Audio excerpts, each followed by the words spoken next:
ఒకవేళ నాకు ఆ రోజు కానీ డెలివరీ కాకపోయి ఉంటే బేబీ నాకు రాకపోతుండే.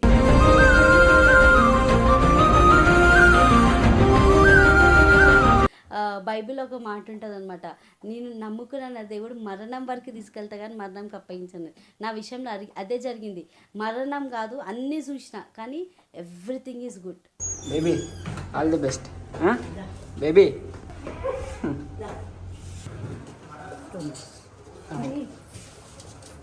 ఎమర్జెన్సీ ఇట్లా నడవ అంటే ఏమవుతుందో మాకు అర్థం కాలే. రాజు అడిగింది, madam can I come in అంటే, no it's very emergency case అని చెప్పి మేడం, డాక్టర్స్, నర్సులు అందరు మస్తు అడావిడి చేసారు. చేప నీళ్ళలో ఎట్లా కొట్టుకుంటుందమ్మా నీళ్ళు లేకపోతే అంటే. నేను అనుకున్నా నా బేబీ ఎంత సఫర్ అయి ఉంటుంది పాపం.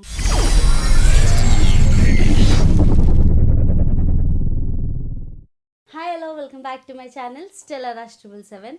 సో ఈరోజు వ్లాగ్ ఏంటి అంటే, తమిళ చూస్తేనే మీకు అర్థమైపోయింది కదా, చాలామంది ఇన్స్టాగ్రామ్లో కానీ నా వీడియోస్కి కమెంట్లు కానీ చాలామంది నార్మలా సి సెక్షన్ అక్క, నార్మలా సి సెక్షన్ వదిన, నార్మలా సి సెక్షన్ అంటే, సో ఫైనల్గా ఒక వీడియో వేసేద్దాం నార్మలా సి సెక్షన్ దేమైతే ఏంది, కాన్సిక్వెన్సెస్ ఏంది అని చేద్దామని వచ్చేసినాం. సో వీడియో ఎండ్ వరకు చూడండి, తప్పకుండా సబ్స్క్రైబ్ చేసుకోండి. అండ్ ఇప్పుడైతే మా ఆయన బిజీగా షూటింగ్లు ఉండు, మా బేబీ పడుకున్నారు. సో నేను ఇప్పుడు నార్మల్ సి సెక్షన్ వీడియో చేయబోతున్నాను. సో నాకు జరిగింది, first of all normal C section అనేది పక్కన పెడితే మనకి ఒక హెల్దీ బేబీ రావాలి. ఎవరైనా అదే కోరుకుంటారు. ఏదైనా కానీ ప్రతిదానికి మెడిసిన్ ఉంది, ప్రతిదానికి కోలుకోవడానికి టైం పడుతుంది. Everything is painful. నార్మల్ అయితే పెయిన్ ఉండదు, సి సెక్షన్ అయితే ఫుల్ పెయిన్ ఉంటుంది. అట్లా ఏం కాదు కదా, ఎవ్రీథింగ్ ఈజ్ పెయిన్ఫుల్లే. కానీ end of the day we need is healthy baby. అందరు అదే కోరుకుంటారు, ఎలాంటి కాంప్లికేషన్స్ లేకుండా బేబీ ఉండాలనుకుంటారు. సో నా విషయంలో ఏం జరిగిందంటే, నేను నా బర్త్ స్టోరీ వీడియోలో కూడా చెప్పినాం కదా, నాది ఎమర్జెన్సీ కేటగిరీ కేసు అనమాట. ఎందుకంటే ఉమ్ము నీరు తగ్గిపోయింది, అది అందరికీ తెలుసు కదా. ఆ వీడియో కూడా మీరు చాలా లవ్ అండ్ సపోర్ట్ ఇచ్చారు, thank you so much. And నా విషయంలో ఉమ్ము నీరు అంతా తగ్గిపోయినందుకు నాకు ఎమర్జెన్సీ సి సెక్షన్ అండర్గో కావాల్సి వచ్చింది అనమాట. ఎమర్జెన్సీగా సి సెక్షన్ చేసిరు. సో అసలు నా లైఫ్లో అంటే కన్సీవ్ అయినప్పటి నుంచి మెయిన్ రాజుకి థ్యాంక్స్ చెప్పాలి. ఎందుకంటే ఆయన నన్ను డే 1 నుంచి ప్రిపేర్ చేస్తుండు. నార్మల్ సి సెక్షన్ వాకింగ్కి వెళ్ళినా ఏదైనా, నువ్వు ఇంత వాకింగ్ చేస్తున్నావు అని చెప్పి నీకు నార్మల్ అవుతుందని హోప్స్ పెట్టుకోకు, ఏదైనా కావచ్చు. ఎందుకంటే ఇప్పుడున్న జనరేషన్లో ప్రెగ్నెన్సీ రుచుడే కష్టం, ఆ ప్రెగ్నెన్సీని కాపాడుకున్నాడు ఇంకొక కష్టం. మళ్ళీ మంచిగా ఎలాంటి కాంప్లికేషన్స్ లేకుండా డెలివరీ అయ్యి బేబీ చేతులకు వచ్చేదాకా నమ్మకం లేని రోజులు ఎన్నో చూస్తున్నాం, ఎన్నో సినారియోస్, ఎన్నో కేసెస్ చూస్తున్నాం కదా. సో అట్లాంటి విషయంలో ఏదేమైనా మంచిగా నువ్వు సేఫ్, బేబీ సేఫ్ ఉంటే చాలు. నాకు నార్మల్ అవ్వాలి, నార్మల్ కాకపోతే అప్సెట్ అయిపోతా, సి సెక్షనే కావాలి, నార్మల్ ఇంకా ఇది అయిపోతా అని ఇట్లా ఏం వద్దు, ఏదైనా దానికి రెడీ ఉండు అని చెప్పి నన్ను మెంటల్గా ప్రిపేర్ చేసిండు మా ఆయన. బట్ నా విషయంలో ఏంటంటే ఎక్కడో ఒక గిల్ట్ ఉంటుంది. గిల్ట్ అని కూడా కాదు, నేను ఉన్న ఫ్లెక్సిబిలిటీకి మీరు నా ఇన్స్టాగ్రామ్ ఫాలో అయితే స్టెల్లారాజ్ 777 ఫాలో అవ్వండి. అక్కడ ఎట్లంటే అట్లా రీల్స్ చేసిన, ట్రావెలింగ్ ఎక్కువ చేసిన, బెంగళూరు వెళ్ళిన, తిరుపతి వెళ్ళిన, చాలా ట్రావెల్ చేసిన, మస్తు ఇంట్లో ఉండకపోతుండే, బయటకు తిరుగుతుండే. అంటే ప్రెగ్నెన్సీ ఉందని ఇట్లా ఒక్కదారి బిగిసుకపోయి ఉండకుండా చాలా ఫ్లెక్సిబుల్గా ఉన్నా. నా విషయంలో చెప్పాలి అంటే 1000% నార్మల్ డెలివరీయే. కానీ ఇట్లా ఉమ్ము నీరు అనేది బేబీ హెడ్ సెఫాలిక్, నేను చాలా నా గ్రోత్ వీడియోలో, నా టిఫా స్కాన్ వీడియోలో, అన్ని వీడియోలో చెప్పిన కదా, బేబీ ప్రజెంటేషన్ కూడా సెఫాలిక్ ఉండే. సో ఉమ్ము నీరు అనేది అట్లా అయిపోయేసరికి చేసేసిర్రు. సో నాకు ఎమర్జెన్సీ సి సెక్షన్ చెయ్యాలి అని డాక్టర్ నన్ను రాజుని కూర్చొని చెప్పినప్పుడు నేను ఆన్సర్ ఇలే, నేను మ్యూట్లోనే ఉన్నా. రాజు సరే మేడం చేసేసేయండి, నాకు కాదు కదా మేడం కోసేది 8-7 days, నా భార్యకు కదా చేసేసేయండి అని ఆయన ఇన్నర్ ఫీలింగ్ అనుకుంటా. బట్ ఆయన ఆలోచించింది, నేనైనా ఆలోచించింది, మా అత్తయ్య వాళ్ళని, మా పేరెంట్స్ అని ఆలోచించింది ఒక్కటే, బేబీ ప్రాణాలతో సేఫ్గా రావాలి. ఉమ్ము నీరు లేదు కదా, నేను చెప్పిన కదా నా బర్త్ స్టోరీ వీడియోలో, చేప నీళ్ళలో ఉంటేనే కొట్టుకుంటుంది. చేప బయటికి వచ్చేసి చేప అట్లీస్ట్ ఆ బాటిల్లో నీళ్ళు తగ్గిపోతున్నా అది కొట్టుకోవడం తగ్గుతుంది అన్నట్టు. సేమ్ ఇప్పుడు నా సిచ్యువేషన్ అదే అనమాట. ఉమ్ము నీరు తగ్గిపోతుంది, బేబీ మూమెంట్స్ తగ్గుతున్నాయి, హార్ట్ బీట్ చూసుకోవాలి, ఇవన్నీ ఉండే. సరే అని ఎమర్జెన్సీ సీ సెక్షన్ రేపు మార్నింగ్ 11కి చేసేస్తాము అని చెప్పినప్పుడు రేపు మార్నింగ్ చేస్తామన్నారు, టైం కూడా చెప్పలే. సో ఆ ఓవర్ నైట్ ఏమైంది నాకు అంటే కాంట్రాక్షన్స్ వచ్చినాయి. మేడం ఇట్లా నాకు కడుపు టైట్ అయిపోయి ఇట్లా లూజ్ అవుతుంది అని చెప్తే వాళ్ళు లెక్కేసుకున్నారు 1 మినిట్లో ఎన్నిసార్లు అవుతుంది అంటే. వాళ్ళు కాల్ చేసి మేడం ఇది ఎమర్జెన్సీ కాంట్రాక్షన్స్ వస్తున్నాయని వాళ్ళు నాకు ఫింగర్ పెట్టి చూస్తే కూడా 4 సెంటీమీటర్ ఓపెన్ అయిపోయింది, which is almost near to normal delivery. అయితే మళ్ళీ వాళ్ళు కాల్ చేసి డాక్టర్తో మాట్లాడి ఒక ఇంజెక్షన్ ఇచ్చేసి నాకు. నేను అడిగిన మేడం ఎందుకు నాకు ఇంజెక్షన్ ఇస్తున్నారు, నాకు కింద వే ఓపెన్ అవుతున్నప్పుడు నార్మల్ చేయొచ్చు కదా అంటే, అమ్మ నీకు normal delivery 1000% normal delivery case అమ్మ, ఇది బేబీ బయటికి ఈజీగా వచ్చేస్తుంది, కానీ ఉమ్ము నీరు లేదు, అమ్యునైటిక్ ఫ్లూయిడ్ లేనందుకు బేబీని తీసే ప్రాసెస్లో నార్మల్ డెలివరీ అంటే నాకు ఒక సిస్టర్ చెప్పింది అక్కడ. నార్మల్ డెలివరీ ఏంటంటే అమ్మ, బేబీని తీయడంతో మన వెజైనా నుంచి బేబీని తీసినప్పుడు ఇంత ఉమ్ము నీరుతో ఆమె ఫ్లష్ లాగా ఇట్లా వచ్చేస్తుంది. సో ఇక్కడ నీకు ఉమ్మినీరు లేనందున బేబీ చాలా సఫికేటెడ్గా, అంటే వాళ్ళకి కంఫర్ట్ ఉండదు, సఫికేషన్ అవుతుంటుంది, లాగాల్సి వస్తుంది. ఆ చేసే ప్రాసెస్లో బేబీ చనిపోయే సినారియోస్ కూడా మేము మా హిస్టరీలో చూసినామమ్మ. రిస్క్ మేము చెయ్యము, ఉమ్ము నీరు లేని కారణంగా we have to undergo C section అని చెప్పినారు. ఓకే మేడం అని చెప్పినాం. ఏదో ఇంజెక్షన్ ఇచ్చిర్రు, ఇంజెక్షన్ ఇవ్వగానే కాంట్రాక్షన్స్ కొంచెం తగ్గినాయి. Emergency morning next day Friday అయ్యింది. మేము వచ్చి చెప్పి తీసుకెళ్తాం అమ్మ అన్నారు.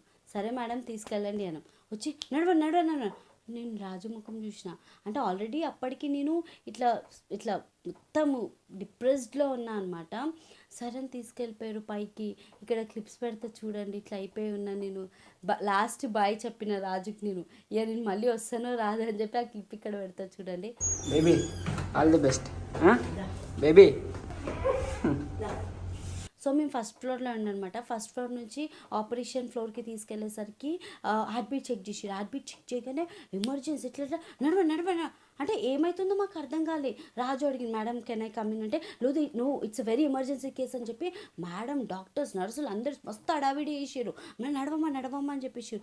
తీసుకెళ్ళి లోపల అనెస్థెసియా ఇచ్చే సార్కి కూడా చాలా, ఆయన సార్ పేరు మర్చిపోయినా నేను, చాలా మంచిగా ఇచ్చింది అనెస్థెసియా.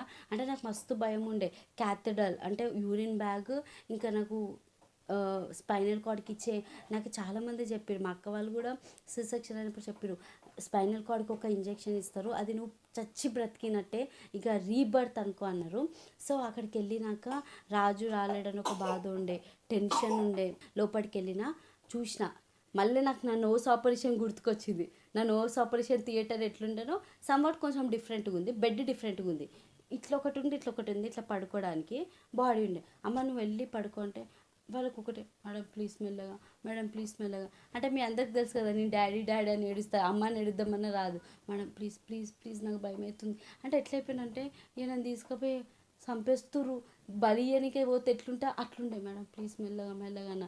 వాళ్ళందరూ నన్ను గుర్తుపట్టి ఎందుకు స్టెల్లా ఎందుకు భయపడుతురో, మేము అందరం ఉన్నాం కదా అని చెప్పేసి కూర్చోపెట్టి యూరిన్ బ్యాగ్ పెట్టిన తర్వాత కూర్చోపెట్టి ఇట్లా ఉంచిర్రు. స్పైనల్ కార్డ్ ఇంజెక్షన్ ఇవ్వడానికి కదిలినా నేను. అయితే ఆ సార్ చాలా ఎక్స్పీరియన్స్డ్ అనమాట.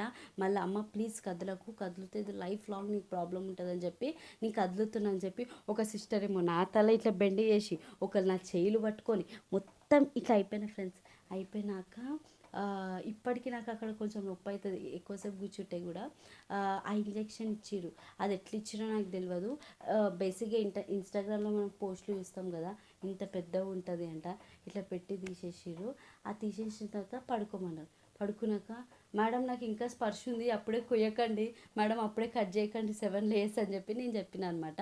నాకు ఒక సిస్టర్ నా చేయి పట్టుకొని, ఇంకా అనెస్థెసియా వాళ్ళు డాక్టర్ ఏమన్నారు, I will play some good music to you అంటే, నాకు మ్యూజిక్ వద్దు, మీరు మాట్లాడండి నాతోని, నాకు మనుషులు మాట్లాడితే ఒక ధైర్యం వస్తుంది, మ్యూజిక్ పెట్టేసి మీ పని మీరు చేసుకుంటుంటే కాబట్టి okay I will not play music అమ్మ, నేను నీతో మాట్లాడతాను. డాక్టర్ ఈజ్ సో క్యూట్, ఎంత స్వీట్ ఆఫర్ అంటే, స్వాతి మేడం ఎంతంటే, అమ్మ నేనున్నా కదా, ఎంత మంచి మంచిగా చేస్తాను నీకు నేను నో పెయిన్ఫుల్ డెలివరీ చేస్తా అని చెప్పి ఆమె ప్రామిస్ చేసినట్టే నెక్స్ట్ డే కూడా నాకు పెయిన్ తగ్గించింది. సో అనెస్థేషియా ఇచ్చేసినారు, పడుకోబెట్టేసినాక వీళ్ళు మాట్లాడుతున్నప్పుడు మేడం అన్నారు, okay you want boy or girl అంటే, madam deadly madly I need girl అని చెప్పిన. ఓకే లెట్స్ సీ అని చెప్పేసి నేను ఏమనుకున్నా అంటే సీ సెక్షన్ అంటే ఇట్లా చూడొచ్చు అంతా అనుకున్నా. నాకు ఒక క్లాత్ కట్టేసి ఓన్లీ ఇక్కడనే ఉన్నా. నా అనెస్థేషియా సార్ ఇంకా అక్కడ నర్సెస్ ఉంటారు కదా, నీ లవ్ స్టోరీ చెప్పమ్మా, ఎట్లునో మీ ఆయనతో ఎట్లా కలిసి అంటే, మేడం నేను చెప్తున్నా కానీ నాకు ఇంకా స్పర్శ ఉంది అన్న. స్పర్శ ఇంకా లేదు అన్నారు. అయితే నాకు ఎట్లుండే అంటే రియల్గా చెప్పాలంటే నా అప్పర్ బాడీ నాకు కాన్షియస్లో ఉండే, నా లోవర్ బాడీ వచ్చేసి నాకు అసలు స్పర్శ లేదనమాట. లేదు వీళ్ళందరూ నా లవ్ స్టోరీ అడిగితే, నాది 8 years ఆఫ్ లవ్ స్టోరీ, మేము లవ్ చేసుకొని అందరిని ఒప్పించి పెళ్లి చేసుకున్నాం, ఇది నా అన్ప్లాన్ బేబీ, మేము ప్లాన్ చేసుకోలేదు అసలు డెలివరీకి ఇట్లా అయిపోయింది, ఇదంతా చెప్తూ నా పక్కకు నమ్మకం అడిగిన, కట్ చేసిరా లేదు ఇంకా కట్ చేయలే అంటే, చెప్పండి కట్ చేస్తే అది ఎట్లుంటుందో నాకు ఫీల్ అవుతుందేమో తెలుసుకుంటా అంటే, వీళ్ళకి ఇటు లవ్ స్టోరీ చెప్తున్నా, నా చేపట్టుకున్న నర్స్కి కట్ చేసిరా అంటే, లేదు అంటుంది. కరెక్ట్ 11:01కి బేబీ ఏడ్చేసింది. ఈమె ఇంకా కట్ చేయలే అంటుంది, బేబీ ఏడ్చేసింది. ఇదేంటి అనుకున్నా. బేబీ ఎంత గట్టిగా ఏడ్చిందంటే, ఏడ్చేసరికి ఇట్లా తీసుకొచ్చిర్రు, ఒక లిప్ లాక్ పెట్టిర్రు, నాకు వెంటనే తీసుకెళ్ళిపోయారు. ఎమర్జెన్సీ కేసు కదా, వెంటనే పీడియాట్రిషియన్కి చూపించి మళ్ళీ క్లాత్ చుట్టుకొని వచ్చి మళ్ళీ నా దగ్గర పెట్టగానే నేను ఒక డైలమాలో ఉన్నా. ఈ బేబీయేనా కడుపులోకి వెళ్ళి వచ్చింది, ఈ బేబీయేనా, ఈ ఫేస్ అయినా తెల్లగా ఉండే బేబీ, ఈ ఫేస్ అయినా అని చెప్పి కై అని ఏడుస్తా. బేబీ ఏడ్చినప్పుడు కూడా నేను ఎవరి బేబీయో ఏడుస్తుంది బయట అనుకున్నా. కడుపులోకి వెళ్ళి తీసిరనే వరకు నాకు తెలియదు. పెట్టేసరికి ఆ లిప్ లాక్ పెట్టిన సీన్ నాకు వాటర్ లేవు, నోరు ఎండిపోయింది. ఆ బేబీ అప్పుడే బయటకు వచ్చి డైరెక్ట్ లిప్ లాక్ పెట్టించారు. నా బేబీకి ఫస్ట్ కిస్ ఇచ్చింది ఆమె లైఫ్లో నేనే అనమాట, వాళ్ళ డాడీ కూడా కాదు.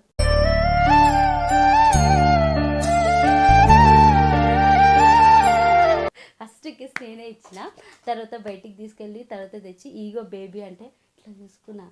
ఇన్ని రోజులు ఈ బేబీ అయినా నా కడుపులు ఉంది అని ఒక మైకంలో ఉండే.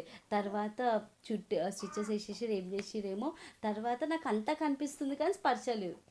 తీసి ఒక బెడ్ నుంచి ఒక బెడ్ తీసుకెళ్ళి వాళ్ళ ట్రీట్మెంట్ అయితే చాలా బాగుండే. నేను చాలా జల్దీ కూడా రికవర్ అయినా.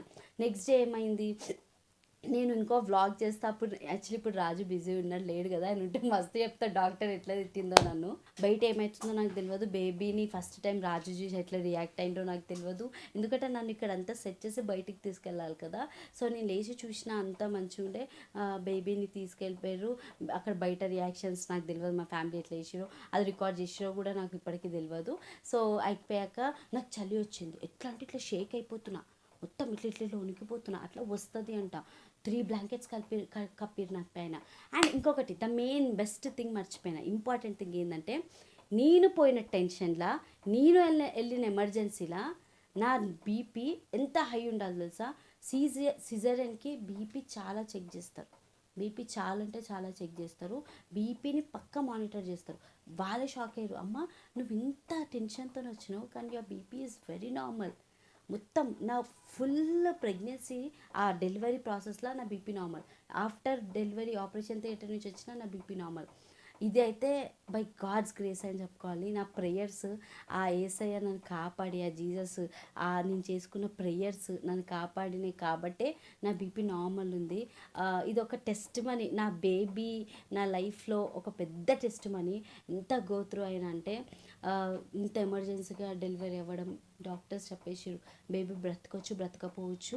అండ్ డెలివరీ అయిన నెక్స్ట్ సెకండే డాక్టర్ ఆ క్లాత్ ముందుకు వచ్చి, you have 1% of amniotic fluid which is very danger. అంటే 12-13 ఉండాల్సిన ఉమ్ము నీరు 1% ఉంది. ఒకవేళ నాకు ఆ రోజు కానీ డెలివరీ కాకపోయి ఉంటే బేబీ నాకు రాకపోతుండే. ఇదైతే డ్యామ్ షూర్, డాక్టర్ చెప్పేసిర్రు. తర్వాత రాజు కూర్చోబెట్టి కూడా చెప్పారు, అమ్మ లక్ అనుకోవాలి, యు ఆర్ ఎ బ్లెస్సింగ్. ఈ రోజు కానీ డెలివరీ కాకపోయి ఉంటే మీ బేబీ మీ చేతిలో ఉండకపోతుండే ప్రాణాలతోటి. 1% ఉమ్ము నీరుతో బేబీ ఎంత సఫర్ అయ్యి ఉంటుంది ఓవర్ నైట్. చేప నీళ్ళలో ఎట్లా కొట్టుకుంటుందమ్మా నీళ్ళు లేకపోతే. అంటే నేను అనుకున్నా నా బేబీ ఎంత సఫర్ అయి ఉంటుంది పాపం. లాస్ట్ మూమెంట్లో బేబీని చాలా సఫర్ చేసిన అనిపించింది. But now everything is fine by God's grace అనమాట. అంతా బాగా జరిగింది. ఎక్కడున్నా నేను మర్చిపోయినా, ఇట్లా మర్చిపోతుంటా మధ్యలో. సో మస్తు వణికిపోయినా. మా డాడీ వచ్చి నేను మళ్ళీ క్లిప్ ఇక్కడ వేస్తా. This is a life time memory నాకు.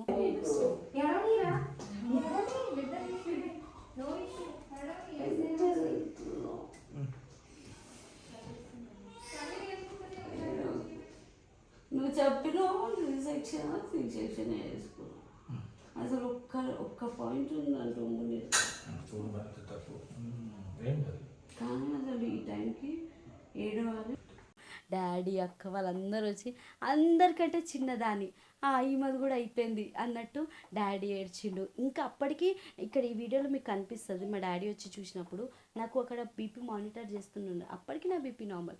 అక్కడ అందరికంటే షాకింగ్ న్యూస్ ఏంటంటే గాడ్స్ గిఫ్ట్ నాకేంది అంటే దేవుడు మహాకృపను బట్టి నా బీపీ నార్మల్ వచ్చింది. అది నాకు బ్లెస్సింగ్ అనుకోవాలి. ఇప్పటికీ నా బీపీ నార్మలే. అంటే నేను వదులుతా మా ఆయన బీపీ పెరుగుతుంది, నా బీపీ నార్మల్ ఉంటుంది అనమాట. సో దాని తర్వాత సి సెక్షన్ అయిన సెకండ్ డేనే నన్ను లేపారు, యూరిన్ బ్యాగ్ తీసేసారు, వాక్ చేయమన్నారు. కానీ నా ఫస్ట్ వాక్ మా ఆయన చూడాల్సింది. వాళ్ళు ఆ టైంకి మా ఆయన టిఫిన్ దేనికి వేయండో లేకపోతే బయటికి పంపించారో నాకు గుర్తుకులేదు. హడావిడి టెన్షన్ ఉంటుంది కదా ఫ్రెండ్స్. ఫస్ట్ వాక్ లిటరల్గా హెల్ చూసిన నేనైతే. నాకు సెకండ్ డేనే స్నానం చెప్పించారు. స్నానం అంటే ఇన్ ద సెన్స్ వాటర్ పెట్టి క్లీన్ చేసారు, స్టిచెస్ దగ్గర కాకుండా. నాకు ఓవరాల్గా నా ఎక్స్పీరియన్స్ ఏంటంటే అక్కడ డాక్టర్స్ అందరూ నన్ను చూసి నువ్వు నార్మల్ డెలివరీ చేసుకుంటావా, నువ్వు ఇంపాసిబుల్, నువ్వు నార్మల్ చేసుకోకపోతున్నావు, ఎన్ని నొప్పులు తీయాలా, నీకు ఆ నొప్పుల పెయిన్ ఎట్లుంటుంది తెలుసా, చిన్న క్యాన్లో పెడితేనే డాడీ అని ఏడుస్తావు, నువ్వు నార్మల్ చేసుకుంటాట, నేను చేసుకునేదాన్నేమో, నేను భరించేదాన్నేమో అని ఇట్లా అన్నుంటాయి అనమాట. నేను అవుట్ ఆఫ్ మై ఎక్స్పీరియన్స్ నేను చెప్తా ఏంటి అంటే నార్మల్ అప్పటికి పెయిన్ఫుల్ ఉంటుందేమో, జల్దీ క్యూర్ అవుతామేమో. బట్ సి సెక్షన్ అప్పటికి చాలా బాగుండే చెప్పాలంటే. పోయినా బేబీని తీసిరు. ఆ డే అంతా పడుకొని ఉండే. నెక్స్ట్ డేకి లేచిన, సెట్ అయినా, వాకింగ్ చేసిన, బెల్ట్ పెట్టుకున్నా. Doctor Swathi madam literally she motivated me like hell. You have to wake up, stand, walk, నువ్వు చెయ్యాలి, ఎందుకు పడుకుంటావు, I will kick out of the hospital within 3 days అని ఇట్లా మస్తు మోటివేట్ చేసింది. అసలు మా అక్క వాళ్ళు ఎవ్వరు 1 week వరకు బెడ్ మీదకి లేవలే. మా ఆడపడుచు కూడా, రాజు వాళ్ళ చెల్లి కూడా ఎవ్వరు బెడ్ మీదకి లేవలే. నేనైతే లేచిన, తిరిగిన. చూడండి ఇప్పుడు still I'm active, I'm talking, I'm fighting with Raju అంతా ఉందన్నమాట. So this is my normal C section delivery. నేనేం చెప్పినా, ఏం గుర్తుపెట్టుకుని, ఏం మర్చిపోయినా నాకు తెలియదు. సో సి సెక్షన్ అయినందుకు ఒక్క డ్రాబ్యాక్ ఏంటి అంటే కోలుకోవడం కొంచెం లేట్ అవుతుంది. ఫస్ట్ చాలా టార్చర్ ఉంటుంది. ఐ హ్యావ్ టు టాక్ ప్రాక్టికల్గా, అందుకే మాట్లాడుతున్నా. చాలా నరకం ఉంటుంది. బట్ సి సెక్షన్ ఎంతైనా కష్టమే. ఎందుకంటే ఫర్దర్గా ఎక్కువ పని చేసుకోలేము, ఎక్కువ కూర్చోలేము. ఆ ఇంజెక్షన్ ఏదైతే స్పైనల్ కార్డ్కి ఇచ్చిరో బాగా పెయిన్ అవుతుంది. ఎక్కువ రెస్ట్ మూడ్ ఉండాలి. నేనేమో ఎక్కువ రెస్ట్ మూడ్ ఉండేదాన్ని కాదు. లోడ మాట్లాడేదాన్ని. మాట్లాడడానికి మనుషులు ఉండాలి. ఎక్కువ పడుకునే మనిషిని కాదు. అంటే పడుకుంటా, బట్ ఇప్పుడు ఎట్లాగో నిద్ర లేదు. I need sleep. ఎవరైనా స్లీప్ని అమ్మితే కమెంట్ చేయండి, కొనుక్కొని తింటారు. ఇప్పుడు ఆ పొజిషన్లో ఉన్నా అనమాట, స్లీప్ కావాలి. అండ్ ఈ వీడియో చూస్తున్న ఎంతమంది సి సెక్షన్ అయింది, ఎంతమందికి నార్మల్ అయింది, సి సెక్షన్ అయిన వాళ్ళ ఎక్స్పీరియన్సెస్ ఎట్లున్నాయి ప్లీజ్ కమెంట్ చేయండి. వాళ్ళ టమ్మీ పోవడానికి ఏం చేసిర్రు, సాగి టమ్మీ పోవడానికి ఏం చేసిర్రు, ఏం తిన్నారు, మీ ప్రతి కమెంట్ నాకు హెల్ప్ అవుతుంది. నేను అందరు కమెంట్స్ చదువుతా, ప్రెగ్నెన్సీలో చదివినట్టే. నాకు ఏ కమెంట్ సి సెక్షన్ అయిన వాళ్ళ ఎక్స్పీరియన్స్ షేర్ చేస్తే వాళ్ళకి నాకు హెల్ప్ అవుతుంది కదా, అట్లా. సో ఇది అనమాట నా normal C section journey. So ఫైనల్గా సి సెక్షన్ అయింది. మనం అనుకునే అవ్వదు, అనుకునే అయితే అది లైఫ్ కాదు. కానీ ఏది జరిగినా మన మంచికే జరుగుతుంది. బైబిల్లో ఒక మాట ఉంటుంది అనమాట, నేను నమ్ముకున్న నా దేవుడు మరణం వరకు తీసుకెళ్తా కానీ మరణంకి అప్పగించను. నా విషయంలో అదే జరిగింది. మరణం కాదు, అన్నీ చూసిన, కానీ ఎవ్రీథింగ్ ఈజ్ గుడ్. అంత మంచి జరిగి బయటికి వచ్చి now we're so happy, me and my baby. So మీ లవ్, మీ బ్లెస్సింగ్స్ ఎప్పుడు ఇట్లనే ఉండాలి. అందరు అడుగుతారు పాపనా బాబా అని. కమింగ్ నెక్స్ట్ బ్లాగ్లో డెఫినెట్గా నేను మా ఆయన కలిసి పాపన బాబా చెప్తాము. ఎవరైనా ఇప్పుడు హ్యాపీ. నేను కావాల్సిందే అనుకుందే కావాలి, అనుకుంది కాలేదు అని నేను అప్సెట్ గాను. ఎవరైనా నేను హ్యాపీయే, వాళ్ళని మంచిగా చూసుకోవాలి. నా కడుపులో నుంచి వచ్చారు కాబట్టి నేను హ్యాపీగా చూసుకోవాలి. సో ఇది అనమాట ఈరోజు వ్లాగ్. నేను ఏం మాట్లాడినా, ఎంతవరకు మాట్లాడినా ఇది ఇన్ఫర్మేటివ్ ఉందా లేదా తెలీదు. కొత్త వాళ్ళకైతే ప్రెగ్నెన్సీ ఉన్న వాళ్ళకి న్యూ మామ్స్కి అయితే ఈ వీడియో చాలా హెల్ప్ఫుల్ అవుతుంది. If they are going C section, if they are undergoing C section, వాళ్ళకి ఎక్స్పీరియన్స్ ఇట్లా ఉంటుంది అక్క చెప్పింది అని అనుకుంటారు. నార్మల్ ఎట్లుంటుందో నాకు తెలియదు, బట్ కాంట్రాక్షన్స్ వచ్చినాయి, సెంటీమీటర్స్ ఓపెన్ అయి ఉండే. ఆ పెయిన్ ఎట్లుందో నాకు కొంచెం చూసిన, ఎక్కువ చూడలేదు బికాజ్ అమ్యునాటిక్ ఫ్లూయిడ్ లేదు మళ్ళీ సేమ్. సో ఎవరైనా లాస్ట్ 8th 9th మంత్లో చాలా జాగ్రత్తగా ఉండండి.